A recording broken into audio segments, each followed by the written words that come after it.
Ya, bagaimana nasib kelebihan anggaran hasil audit BPK, kelebihan bayar hasil audit BPK ini ditemukan dalam sejumlah proyek Pemprov DKI dan mengapa ini terus berulang? Saya sudah terhubung dengan anggota Badan Pemeriksa Keuangan Hari Azhar Aziz dan saya juga terhubung nanti saya akan berbincang dengan Sekjen Forum Indonesia untuk Transparansi Anggaran atau FITRA, ada Misbah Hasan, tapi sebelumnya saya ingin ke Pak Hari Azhar. Selamat malam Pak Hari. Selamat malam. Pak Hari, jadi ketika rame nih istilah kelebihan bayar yang ditemukan BPK, itu jadi persisnya maksudnya apa Pak? Itu artinya pemerintah daerah atau pemerintah pusat itu membayar terhadap satu program atau satu proyek lebih dari apa yang ditetapkan oleh baik APBN, APBD ataupun peraturan gubernur. Dan tadi kita sempat ada perdebatan apakah kelebihan bayar ini masuk kategori maladministrasi, jadi salah administrasi saja, atau memang ya ini ada modus korupsi di sana. Yang mana ini Pak? Ini baru pemeriksaan laporan keuangan. Jadi yang sudah kita laporkan pemeriksaan pemerintah pusat ada 87 kementerian dan lembaga dengan 500 kurang lebih 540-an pemerintah daerah, 34 provinsi dan sekitar 400 sekian kabupaten dan kota. Nah itu kita satukan, kita laporkan kepada Presiden, DPR dan DPD. Yang itu hanya menceritakan tentang pola aliran uang karena dia laporan keuangan dan uang yang ditetapkan oleh peraturan. Apakah itu APBN, APBD, ataukah peraturan setingkat di bawah itu. Jadi kalau kemudian Pemprov merasa temuan ini hanya perkara administrasi saja, itu pendapat yang tepat atau tidak? Itu pendapat mereka bisa benar, bisa juga salah. Sebab itu belum dilanjutkan dengan pemeriksaan lebih lanjut. Kalau ada permintaan dari aparat penegak hukum karena mencurigai angka-angka ini, meminta kepada BPK latar belakang kejadian dan peristiwa-peristiwa yang melingkupi pembayarannya itu, kita melakukan audit, biasanya audit investigasi, dan itu kurang lebih sekitar 3 sampai 6 bulan, dan kita laporkan kembali kepada pemberi peminta audit itu. Atau kalau atas inisiatif dari BPK sendiri, bisa kita lakukan secara spesifik dengan perwakilan-perwakilan di daerah. Kita mempunyai perwakilan di tiap provinsi, kita perintahkan kepada perwakilan untuk melakukan audit secara khusus. Tentu kita laporkan dalam sidang badan yang dipimpin oleh 9 anggota BPK. Pak Hari, kelebihan bayar kemudian uangnya dikembalikan, seperti misalnya kita lihat yang terjadi di DKI, kelebihan bayar gaji, uangnya kemudian ditarik kembali, selesai persoalankah dengan uangnya balik, Pak? Untuk BPK, untuk institusi BPK sendiri, berarti persoalan administrasinya selesai. Tetapi kan aparat penegak hukum punya pandangan lain. Di dalam peraturan perundang-undangan, walaupun sudah dibayarkan lunas, tapi tidak mengurangi aspek kemungkinan tindak pidana. Nah, itu urusan dari aparat penegak hukum. Kalau aparat penegak hukum, KPK, kepolisian, dan kejaksaan melihat itu, dan mereka tentu ketika menyangkut soal berapa sesungguhnya kerugian negaranya, kelebihan bayar itu bisa tidak sengaja, bisa dengan sengaja. Nah, berapa yang sengaja, berapa yang tidak sengaja? Yang sengaja ini yang kemudian kemungkinan oleh aparat penegak hukum ada masalah dan terlibat orang-orang atau kelompok orang. Oke, kalau begitu saya ingin lempar ke Misbah Hasan, Sekjen Forum Indonesia untuk Transparansi Anggaran atau FITRA. Seberapa jauh menurut Anda temuan BPK ini perlu ditindaklanjuti oleh aparat penegak hukum yang lain? Ya, terima kasih Mbak Nana. Selamat malam Bapak Ibu sekalian. Menurut saya karena ini besaran anggaran temuannya itu lebih dari 1 miliar Mbak Nana, saya pikir ini merupakan celah korupsi yang patut untuk ditelusuri lebih lanjut ya, sesuai dengan apa yang tadi disampaikan oleh Pak Hari Azhar. Jadi menurut saya sih ini memang celah korupsi dan penting untuk dilakukan audit investigatif gitu ya. Apakah itu nanti permintaan dari penegak hukum, KPK misalnya, karena ini juga bisa menjadi ranah KPK karena nilainya lebih dari 1 miliar dan bisa inisiatif dari BPK sendiri.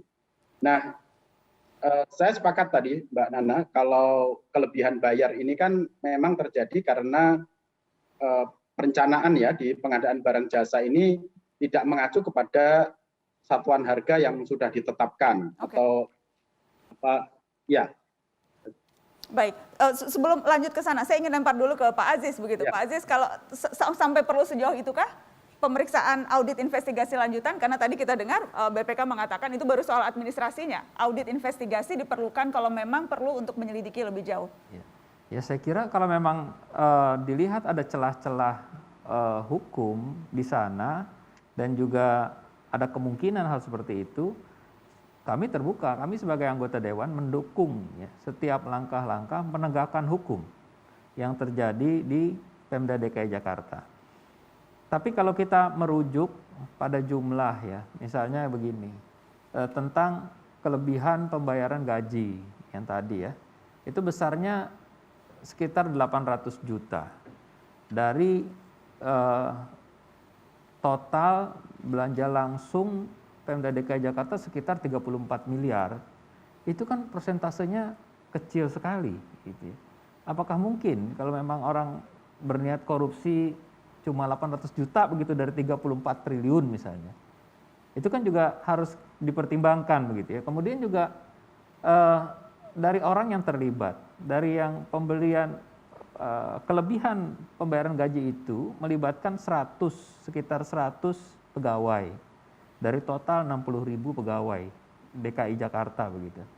Ini kan persentasenya kecil sekali ya. Saya pikir ya saya serahkan kepada para penegak hukum dan juga masyarakat yang bisa menilai apakah ini memang kesalahan administrasi kah ataukah memang ini ada celah korupsi. Tapi kami mendukung setiap langkah untuk penegakan hukum tersebut. Bagaimana Mbak Ima? Perlu sampai sejauh membawa ini seperti tadi satu-satunya cara untuk mengetahui apakah memang ya ini ada modus korupsi atau tidak, ya audit investigasi yang lebih mendalam. Anda mendorong sampai sejauh itu? Menurut saya perlu karena kelebihan bayar ini itu salah satu modus cara korupsi yang baru. Karena kalau tidak diungkap oleh BPK, maka kan Pemprov DKI tidak akan mengembalikan temuan-temuan yang seperti ini. Maka dari itu saya mendorong untuk aparat hukum yang berwenang agar bantu menyoroti apa yang menjadi temuan BPK ini gitu. Karena kalau tadi disampaikan 800 juta itu bagaimanapun itu uang pajaknya warga DKI Jakarta. Sangat berguna untuk masyarakat yang setiap bulannya dapat PKH sekitar 300.000, itu bisa berapa masyarakat yang mendapatkan uang tersebut gitu. Pak, saya ingin kembali ke BPK Pak Hari. Pak Hari, ini terjadi dalam temuan BPK, ini terjadi tidak hanya di Provinsi DKI, tapi juga di instansi dan provinsi-provinsi yang lain. Betul seperti itu, Pak? Pak Hari? Pak Hari masih bersama saya, Pak Hari? Jadi ini betul, Mbak. Ya, halo? Ya, silakan, Pak. Halo? Ya, silakan. Tadi sempat Ya, nge-freeze, Pak. Ya, betul, silakan. bahwa kejadian ini bukan hanya di Provinsi DKI, di beberapa provinsi yang lain juga kita, bahkan di beberapa kabupaten kota juga kita temui itu dan tentu para penegak hukum di kota-kota atau di provinsi itu yang bergerak, apakah mereka menganggap ada kerugian negara yang tidak. Jadi saya kembali katakan, kalau sudah dibayar misalnya kerugian negara 100, dibayar oleh Pemda atau pihak ketiganya 100 juga, di mata BPK sudah selesai. Cuma di mata hukum tetap belum selesai. Nah, itu tergantung aparat penegak hukum setempat untuk meminta latar belakang dan sebagainya. Itu bisa menyangkut tentang satkernya, bisa menyangkut tentang orangnya, bisa menyangkut tentang kelompok-kelompok masyarakat yang terlibat di situ. Dalam banyak kasus di daerah, rata-rata selesai hanya di BPK atau memang adakah misalnya indikator tertentu begitu yang digunakan? Apakah jumlah kerugian atau hal lain yang membuat kasus penemuan BPK ini perlu ditarik ke audit investigasi yang lebih besar, Pak Hari? Tidak banyak yang sampai ke kami tentang permintaan audit investigasi dari beberapa provinsi itu. Jadi kalau ini diminta oleh aparat penegak hukum khusus DKI dan beberapa provinsi yang terjadi, mereka bisa baca laporan BPK, laporan keuangan BPK, maka berarti ini menambah satu kasus yang membuat kita untuk meneliti lebih jauh tentang kelebihan pembayaran itu disebabkan oleh apa. Oke, terakhir Pak Hari saya ingin tanya karena salah satu yang kemudian juga kerap diungkapkan adalah DKI Jakarta 4 kali berturut-turut dapat opini WTP wajar tanpa pengecualian dari BPK. Apakah itu bisa disebutkan tidak ada penyimpangan anggaran yang ditemukan BPK atau ini hanya penilaian terhadap laporan akuntansinya saja? Kita mempunyai benchmark, Mbak Nana, itu di DKI itu benchmarknya 3,3%.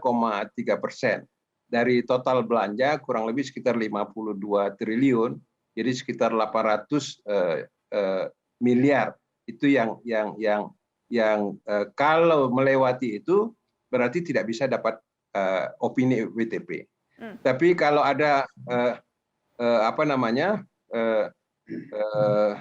kerugian negara atau temuan-temuan yang masih di bawah 800 itu, kita masih bisa mentolerir dan itu kemudian kita rumuskan dalam tulisan rekomendasi yang harus ditindaklanjuti, yang dalam konteks kelebihan bayar ini kurang lebih 400 berapa itu harus dibayar ke pemerintah DKI atau pihak ketiga ke kas Pemda DKI. Nah, itu belum menyelesaikan masalah kasus hukumnya.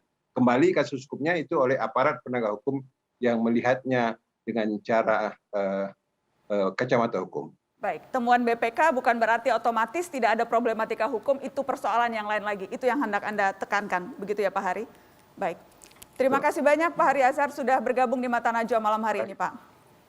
Baik, terima kasih. Saya bisa izin ya? Terima kasih waktunya Pak Hari. Setelah ini kita akan bahas soal, masih terkait DKI dan masih juga soal anggaran Anda, teman-teman yang warga ibu kota. Kita akan bahas soal Formula E, perlu tidak diteruskan? Karena ini juga pro kontra, anggarannya luar biasa besar, manfaatnya apakah lebih besar? Kita akan bahas setelah pariwara, tetap di sini.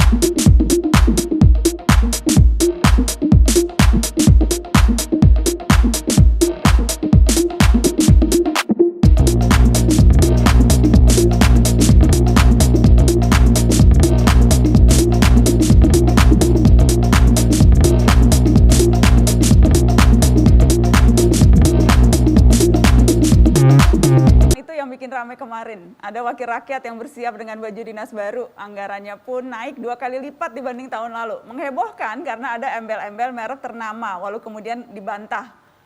Dan pengadaan baju dinas ini juga akhirnya dibatalkan setelah jadi polemik. Untuk membahasnya saya sudah terhubung dengan Ketua DPRD Tangerang, Gatot Wibowo. Selamat malam Pak Gatot. Selamat malam Mbak Nana. Bikin heboh nih Anda dan teman-teman, mau beli baju baru aja heboh sekali nih Pak Gatot. Dari mana idenya sampai naik 2 kali lipat? Itu baju seperti apa ya Pak? Satu orang bisa 5 juta tuh, satu baju. Baik, yang pertama saya mewakili teman-teman DPRD memohon maaf kepada seluruh masyarakat Indonesia, khususnya masyarakat Kota Tangerang, terkait menimbulkan kegaduhan untuk pengadaan baju seragam DPRD Kota Tangerang. Yang kedua, kami mengucapkan terima kasih kepada para guru, para kiai, para tokoh agama, tokoh masyarakat, dan kawan-kawan civil society, kawan-kawan media yang telah mengingatkan kami untuk kembali mengevaluasi anggaran kegiatan pengadaan baju dinas. Termasuk terima kasih buat Ibu Puji Astuti yang ikut mengomentari melalui Twitter beliau dan kepada Mbak Nana beserta tim Mata Najwa yang pada malam hari ini memberikan kesempatan kepada kami Ya. untuk mengklarifikasi terkait keberpihakan Mbak Nana. Sebenarnya kami DPRD Kota Tangerang di tahun anggaran 2020 untuk kendaraan dinas dan pembangunan gedung DPRD sebenarnya sudah kami alokasikan untuk penanganan COVID. Dan ini ternyata masih ada yang istilahnya ternyata masih ada yang terselip untuk pengadaan baju dinas yang akhirnya menimbulkan polemik pada hari ini. Namun kami DPRD pada Selasa yang lalu kita sepakat berdasarkan hasil rapat bersama teman-teman pimpinan fraksi, pimpinan komisi, dan juga didampingi dari sekretariatan DPRD untuk pengadaan baju dinas kita batalkan. Oke, dibatalkan setelah rame ya Pak? Setelah heboh, setelah viral, kemudian baru dibatalkan? Atau bagaimana ini? Jadi, ya, seperti itu memang Mbak Nana. Jadi minggu lalu saya diinformasikan oleh teman-teman dan saya bilang, baik nanti coba saya kumpulkan kawan-kawan. Makanya pada Selasa kemarin kita rapat. Karena memang DPRD ini kan lembaga politik kolektif kolegial Mbak. Tapi alhamdulillah kita semuanya bersepakat untuk mengevaluasi kembali untuk penganggaran baju dinas ini.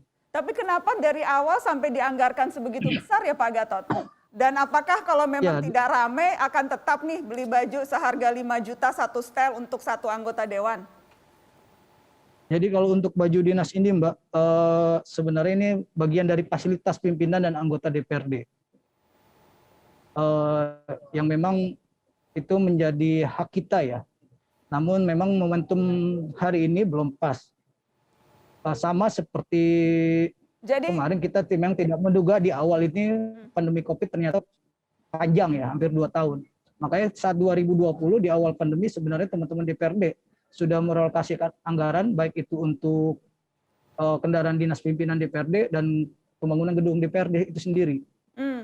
Nah ternyata Jadi karena situasi pandemi maka kemudian merasa tidak pantas. Jadi artinya kalau situasi normal merasa pantas Pak beli baju seharga itu? Ya karena ini memang fasilitas yang diberikan Mbak. Fasilitas yang diberikan kepada kami. Jadi ya wajar saja gitu ya. Karena sudah aturan jadi wajar saja dapat jatah anggaran sebesar itu merasa wajar begitu. Angkanya menurut Anda wajar tidak? Tadi kan Anda katakan ini karena pandemi ini, Mbak, tidak wajar. Ini yang memang menjadi salah satu persoalan. Ya anggaplah tidak pandemi tetap wajar tidak Pak? Baju 5 juta satu setel untuk satu anggota dewan. Ya ini yang makanya kemarin saat rapat itu yang kita undang dari pihak sekretariatan Mbak. Karena DPRD kan sebenarnya kita saat pembahasan itu bersifatnya geblokan ya. Kita tidak membahas sampai satuan 3. Ternyata besaran angkanya mengalami kenaikan dan pihak sekretariatan juga kemarin sudah mengklarifikasi itu. Ternyata memang ada kenaikan jumlah. Kalau tahun sebelumnya itu 4 pasang, tahun ini 5 pasang. Tapi pada prinsipnya ginilah, kami DPRD walaupun mungkin dianggap telat oleh masyarakat, akhirnya kami mengevaluasi kembali untuk kegiatan pengadaan baju dinas tersebut. Jadi Anda bisa memahami kenapa kemudian publik bereaksi sedemikian negatif, Anda bisa memahami suara-suara yang muncul, Pak? Ya, itu salah satunya termasuk makanya tadi saya sampaikan terima kasih untuk para guru, para tokoh yang telah menasihati kami, mengingatkan kami untuk mengevaluasi kembali. Itu yang melatar belakangi makanya kami DPRD mengevaluasi kembali anggaran tersebut. Baik, saya ingin ke Fitra dengan ada Sekjen Fitra masih di Mata Najwa, Mas Misbah Hasan. Apa yang Anda lihat terjadi di rame-rame kemarin ini soal baju seragam anggota dewan? Dan ini kan sebetulnya bukan hanya sekali kita mendapati anggaran yang membuat publik bertanya-tanya. Ya, yang pertama bahwa pembahasan anggaran untuk belanja baju dinas itu kan sudah dilakukan di 2020 seharusnya Mbak ya. Jadi itu fungsi anggaran Dewan, Pak Gatot dan kawan-kawan seharusnya sudah melakukan pengamatan, evaluasi atau analisis terhadap anggaran-anggaran yang dibahas pada waktu itu. Termasuk anggaran baju dinas ini ketika kenaikannya 100% ini kan pasti menimbulkan kecurigaan ya. Patut untuk dicurigai dan patut untuk dibahas lebih mendalam ya mengapa anggarannya melonjak sampai lebih dari 100%, dari 300 juta menjadi 675 juta. Itu yang pertama. Jadi ini saya melihat ada fungsi anggaran dewan yang lemah di sana. Itu yang pertama. Yang kedua, harusnya karena di 2020 ini sudah pandemi dan di 2021 ini juga masih berlanjut, harusnya ada pemikiran untuk pengadaan barang di Pemda-Pemda ini harus berorientasi kepada ekonomi rakyat. Jadi bahan-bahan yang dibeli itu harusnya bisa memulihkan UMKM yang bergerak di penjahit atau penjual baju dan seterusnya. Itu yang harusnya dipikirkan. Jadi bahan-bahan itu dibeli melalui UMKM yang ada di Indonesia maupun di Tangerang sendiri misalnya. Jadi perputaran uangnya itu ada di sana gitu, Mbak. Bagaimana Pak Gatot? Silakan Anda menanggapi, Pak. Ya, terima kasih Mas atas masukannya. Yang pertama, sebenarnya kami DPRD bersama pemerintah kota juga sudah melakukan kebijakan terkait penanganan pandemi COVID ini. Makanya di awal tadi juga saya sampaikan, bahkan gedung DPRD senilai 40 miliar itu di awal sudah kami alihkan untuk penanganan COVID. Itu tidak diminta oleh pihak eksekutif, namun dengan kesadaran kita, teman-teman DPRD, udah itu direct pusing saja untuk penanganan COVID. Sebenarnya kita bersama teman-teman eksekutif juga untuk anggaran mungkin termasuk yang terbesar terkait untuk penanganan COVID di Provinsi Banten, nanti bisa dicek saja ke teman-teman eksekutif.